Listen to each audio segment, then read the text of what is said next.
주인공이 엄마를 만날 때 텔레를 통해서 선택한다고 보았는데 네네. 그것이 텔레가 아니라 전이로 설명하는 것이 맞다라고 보시는 거네요. 네. 이유를 알려드려요? 아마 궁금할 것 같아요. 보는 분들도. 전이는 그야말로 내가 과거의 나의 어떤 인물에 대한 감정을 이 사람한테 무의식적으로 투사하는 거잖아요. 그렇죠. 그래서 옮기는 거잖아요. 그렇기 때문에 지금 낯선 집단원을 처음 만난 상태에서 내가 누군가를 보고 우리 엄마랑 비슷해요, 우리 엄마 느낌이 나요 하는 것은 전이에요. 텔레라는 것은 사실상 가까운 오랫동안 서로를 알고 지낸 사이, 그 사람 사이에서 생기는 감정이거든요. 그렇죠. 전이보다 다소 객관적이에요. 상대적으로 객관적이고 실제적인 정보에 근거해요. 근데 그냥 표정만 보고 저 사람 직업이 뭔지, 나이가 몇 살인지 그런 거 잘 모르잖아요. 기본적인 정보도 없는 상태에서 느낌만으로 고르는 거기 때문에 상당히 주관적인 거거든요. 전이죠. 그러면 이 이야기가 시작되기 전에 모레노는 객관성과 주관성의 영역을 모두 다 다루었다라는 영역과 이게 또 다시 이 주제가 연결이 되네요. 객관성과 주관성을 포괄하는 거하고 요거는 직접적으로 연관되지는 않고요. 뭐 아예 연관성이 없다고 할 수는 없지만 직접적으로 연관되는 부분은 측정에 대한 부분이죠. 실제로 이제 우리가 심리검사 이런 것들이 많이 있잖아요. 그런데 사이코 드라마도 논문들, 사례 논문들 보면은 사전 사후 검사를 해요. 그래서 뭐 자아 측정이라든지 뭐 우울증 검사 뭐 여러 가지 이제 성격에 관한 검사들을 하고 이제 사후에 좋아졌다 이렇게 검증을 하는데, 모레노는 그러한 객관적인 검사 방법이 단지 이렇게 그거는 사실 자기보고형 검사들이거든요. 그렇죠. 그래서 내가 나를 어떻게 생각하는지에 대한 검사지 실제로 내가 어떤지를 테스트 받는 건 아니라고 봐요. 그렇지만 그거는 이제 종이 위에서 하는 거고, 실제로 상황 속에 넣어서 그 사람이 하는 것을 직접 보고 검사해야 된다라는 것이 바로 이제 모레노가 말하는 객관성이에요. 그리고 사이코 드라마도 말로 하는 것이 아니라, 생각을 말하는 것이 아니라, 뭐 생각도 말하지만 상황 속에서 그 상황에서 어떻게 반응하는지 그런 것들을 직접 다뤄야 돼. 그 사람의 진짜 이슈들을, 그리고 그 사람이 해결할 수 있는 방법으로 직접 다룰 수 있다라고 본 거죠. 그래서 문제를 해결하는 것도 마찬가지고 그 사람에 대해서 제대로 평가하는 거, 측정하는 거, 그것도 마찬가지 방법, 상황 속에서, 무대 위에서 직접 그 사람이 특정 상황 속에서 행위하게 하는 거, 그 두 가지를 같이 얘기한 거거든요. 그러니까 앞에 부분, 사이코 드라마로 그 사람의 내적인 문제 혹은 주변 사람들과의 문제, 이런 것들을 다루는 것이 완전히 그 상황에 몰입해서 진짜인 것처럼 하면서 하기 때문에 주관적이라는 거예요. 주관 세계를 다루는 거죠. 그런데 그것을 통해서, 그 똑같은 방법을 통해서 이 사람에 대해서 측정도 할 수 있다는 거죠. 이렇게 종이 지필로 하는 자기보고식 검사보다 더 정확하게. 그래서 이 주관성과 객관성을 다 사이코 드라마라는 형식, 무대 위 상황 속 그 안에서의 직접적인 반응, 이런 걸로 할 수 있다라고 두 가지를 그렇게 포괄하는 얘기죠. 주관, 객관은. 지금의 이 얘기는 아마 처음 들으실 것 같아요. 어려울까요? 어렵다기보다 보통은 주인공이 선택되고 나서 최근에 경험했던 어떤 이야기를 꺼낼 때 디렉터가 훈련받을 때 이렇게까지 앞뒤 맥락에 대한 설명들이 많이 생략되어 있죠. 이론적인? 그렇죠. 네. 무엇 때문에 주인공을 뽑을 때 텔레라는 개념을 통해서 객관적인 정보를 토대로 주인공이나 또는 주인공이 만나고자 하는 사람을 뽑는지, 그리고 그 사람을 왜 그러한 상황 속에서 경험시키는지, 재경험시키는지에 대한 것들을, 무엇 때문에 그걸 탐색해야 하는지에 대한 이론적 바탕, 특히 모레노가 얘기했던 이런 이론적 바탕에 대한 얘기는 아마 처음 들으실 거라는 생각이 들어요. 물론 이제 모레노 외에 이제 분들이 국내도 그렇고 외국에서도 그렇고 저자분들이 있죠. 그런 방식의 사이코 드라마의 이론적인 기반도 다 있어요.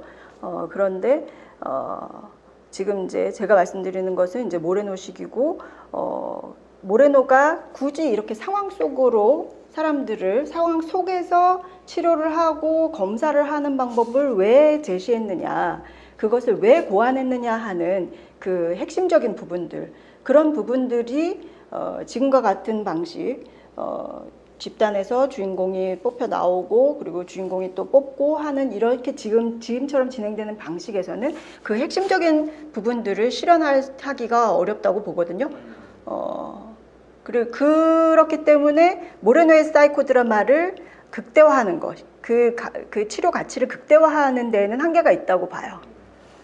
그리고 그러한 개념들이 이제 100년 전에 나왔음에도 불구하고 그때는 너무 일렀고 지금은 좀 맞지 않을까 싶어요. 이제는 그런 모레노나 사이코 드라마 혹은 치료 분야가 아니라고 하더라도 쉽게 말해서 아까 이제 우리가 이제 텔레비전에 대해서 얘기한 것처럼 매체들이 이미 양방향 소통 그다음에 실시간 방송, SNS 이런 것들이 이미 다양한 방식으로 모레노가 생각했던 그 발상을 실현하고 있거든요. 그렇기 때문에 이제는 되지 않을까 하는 생각이 드는 거죠. 그래서 그림 자체가 완전히 다르거든요. 모레노도 집단을 대상으로 사이코 드라마를 하긴 했어요. 근데 그것보다 더 기본적이고 일반적인 방법은 그냥 낯선 집단원들이 이렇게 모인 그 관객이 아니에요. 당사자들이 치료를 받는 거였거든요. 특정 분들을 초대해서 했다는 말씀이신가요? 예를 들면 당사자란 그 밀접한 관계에 있는 공생관계에 있는 사람들이에요. 부부, 당연히 당사자죠. 그다음에 친구 사이, 동료 사이, 혹은 어떤 것 때문에 얽혀있는 실제 생활 속에서 얽혀있는 그 사람들. 근데 그 사람들 사이에 문제가 발생한 거예요. 혹은 그들 중에 한 사람에게 문제가 발생했어요. 그랬을 때 그 문제가 있는 사람 한 사람이든 아니면 문제가 있는 모두를 데려오는 거거든요. 근데 대부분 우리는 이제 부부 사이에도 문제가 있으면 여자가 임신해서 아이를 낳았으면 너 산후 우울증이야, 병원 가봐. 그리고 개인을 보내죠. 그럼 남편은 보호자로 갈 뿐이죠. 그리고 아내를 집중적으로 치료한단 말이에요. 그런 식으로 오든 모레노는 어쨌든 문제를 이 개인의 것으로 보지 않았어요. 개인 간. 그렇죠. 그래서 당사자를 최대한 많이 오게 해요. 제2, 제3, 제4, 제5 관련된 당사자들은 가급적 많이 와라 하고, 그리고 그 당사자들이 무대에 올라와 있으면 액터가 되는 거고 내려가 있으면 관객이 되는 거였지, 이렇게 아무 상관없는 사람들이 모이는 집단치료 형식이 아니었어요. 여기에서 현대 사이코 드라마의 모습과 모레노의 사이코 드라마의 색깔이 확 달라지기도 하네요. 그렇죠. 아예 그 장면 자체가 다르고 치료를 하려는 부분이 다르죠. 기존의 사이코 드라마는 개인 주인공을 올려보내기 때문에 그 개인을 치료하는 거라고 볼 수 있어요. 그거는 정신분석이든 혹은 심리 상담에서도 마찬가지고요. 그런데 모레노는 100년 전에 이미 개인 간을 치료하려고 했어요. 개인 간을 치료한다고 해서 개인 내면을 안 보는 건 아니에요. 그렇지만 개인 내면과 더불어서 개인 내면만 치료하는 것은 한계가 있고 개인 간으로 확장돼야 된다라는 것 때문에 사이코 드라마가 나온 거예요.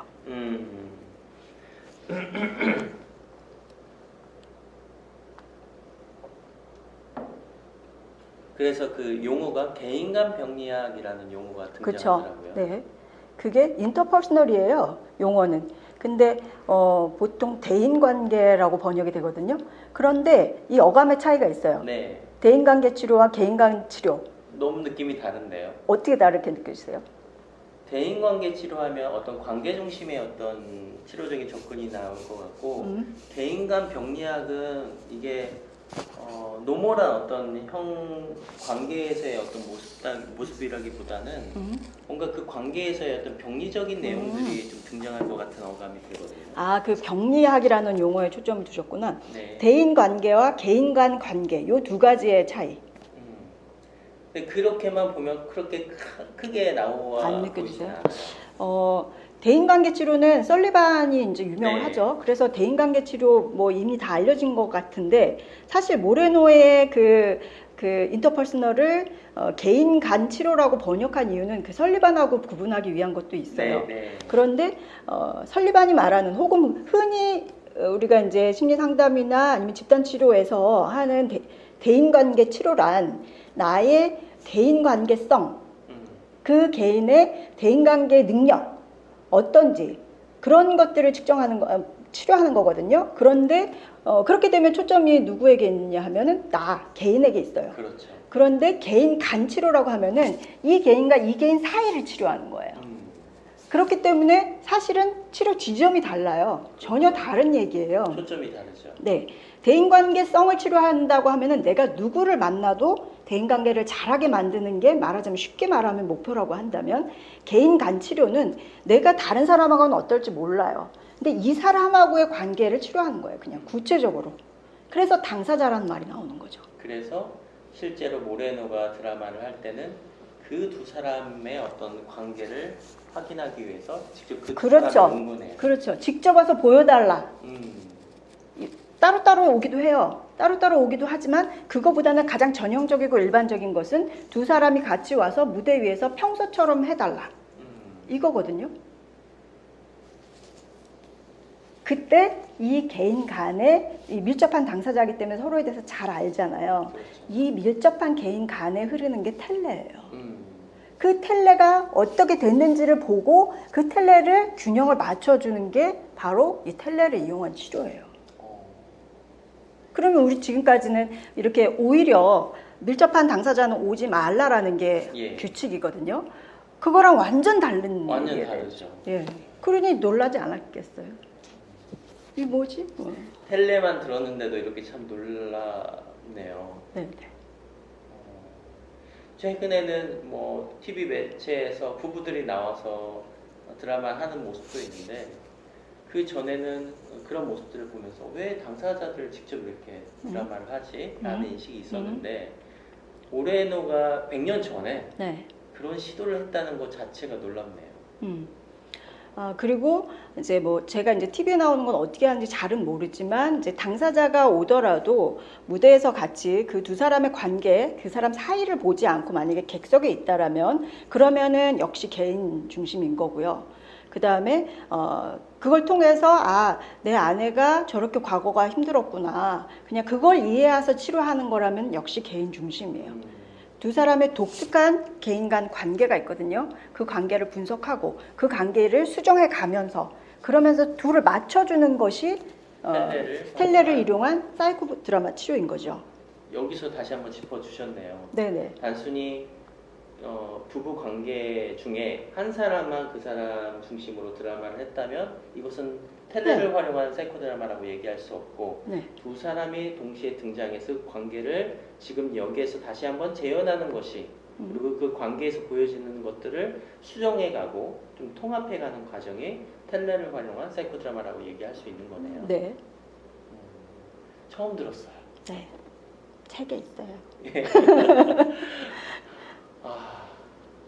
근데 모레노의 책만을 이렇게 봤을 때는 그렇게까지 완전히 그냥 간단하게 이해해지진 않아요. 예. 근데 장면이 대본처럼 다 들어있거든요. 너무 친절하게. 그런데 거기 보면은 부부가 같이 올라와서 얘기를 하고 그들 사이에 어떤 게 오가고 있는지 뭐 독백을 통해서 아내에게 진짜 자기 마음을 말하는 그런 장면들도 나오고 이걸 도대체 지금 뭐 하는 상황인가? 기존에 이제 그 익숙한 방식으로는 전혀 이해가 안 됐었어요. 그런데 자꾸만 치료적 텔레를 얘기하고 결국은 이 두 부부 사이의 텔레가 치료적으로 긍정적으로 바뀌어야 된다. 둘 사이가 불균형하다. 뭐 어쩌고 저쩌고 이 얘기를 다 종합해서 그렇게 간단하게 이제 결론을 내리게 된 거죠. 그래서 그 두 관계를 보기 위해서 도해도 그리고요. 모레노는 분석 작업을 계속하고 두 사람이 역할 발달이 어떻게 됐는지 한 사람 지체됐고 한 사람은 너무 고도로 발달했는지 이런 것들이 결국 이 관계에 영향을 줄 수밖에 없다라는 그런 얘기를 계속 하는 것이 바로 이제 지금 한마디로 정리한 그런 것들을 다루는 과정의 그 연구 과정인 거거든요. 처음 모레노의 이런 개념들 그리고 이런 사례들을 처음 접하셨을 때 어떤 느낌이셨어요? 이게 뭔가? 이게 무슨 사이코 드라마야? 바타카 한 번도 안 나오네? 뭐 소리 한 번도 안 지르네? 진짜 뭐 미국식은 밋밋하다더니 진짜 그런 건가? 약간 뭔가 밋밋한데 왜 이러지? 이랬죠 처음에는. 근데 그거는 이제 원래 알던 방식에 익숙해져 있기 때문에 그랬었고 그래서 저도 그 새로운 것을 접할 때 사람들은 내가 아는 거 위주로 먼저 이해하잖아요. 그럴 수밖에 없잖아요. 그럼 이 사람 말하는 이게 내가 아는 그건가? 이렇게 하면서 하나씩 받아들이거든요. 근데 거의 완전 새로운 것은 그런 식으로 못 받아들인다고 봐요. 그냥 충격적으로 받아들여야 되거든요. 완전히 개조가 돼야 돼요. 제가 언어를 바꿔야 돼요. 내가 외국어를 배우려면은 내 언어를 쓰지 않아야 되잖아요. 그 언어로 심지어 꿈까지 꿔야 된다고 하잖아요. 그런데 내 언어를 계속 고수하면서 내 언어에 있는 것만 받아들이면 그걸 배우는 게 아니죠. 그래서 처음엔 이 자세였다가 이제 점점점 퍼즐이 맞춰져 가면서 모레노의 언어로 이해가 안 되는 부분은 나중에 모레노의 언어로 설명될 수 있는 부분을 찾아보자. 이런 거였죠. 제가 그냥 막 그 줄을 다 해석하는 것이 아니라 이 부분 이해가 안 됐으면 체크해 놓고 나중에 다른 책에서 봤더니 아 이게 여기 나오네 하면서 거기에 이제 연결을 하면서 아 이 얘기구나 하고 온전히 모레노의 언어를 이해하려고 애썼던 부분은 확실히 있어요.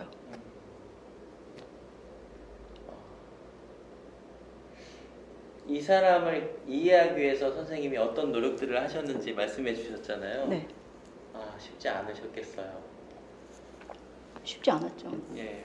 아마 혼자였으면 못했을 거고요. 이제 두 사람이 거의 뭐 어쩔 때는 요만한 구절 가지고 하루 종일 싸웠어요.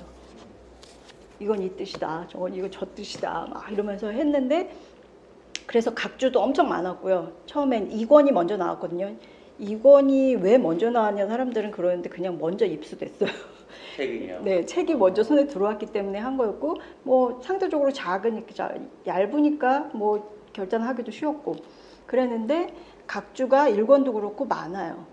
왜냐하면 저희가 혹시 잘못 해석했을 수도 있고 또 이제 이 부분을 딱 봤을 땐 이해 안 되니까 부연하기 위해서 왜 이 부분이 이렇게 해석됐는지를 부연하기 위해서 그렇게 많이 한 만큼 전문 번역가도 아니고 이 분야에서 뭐 이제 클래스가 어느 정도 높은 그런 것도 아닌 뭐 저 같은 사람이 할 수 있었던 것은 이제 그런 거였고 그래서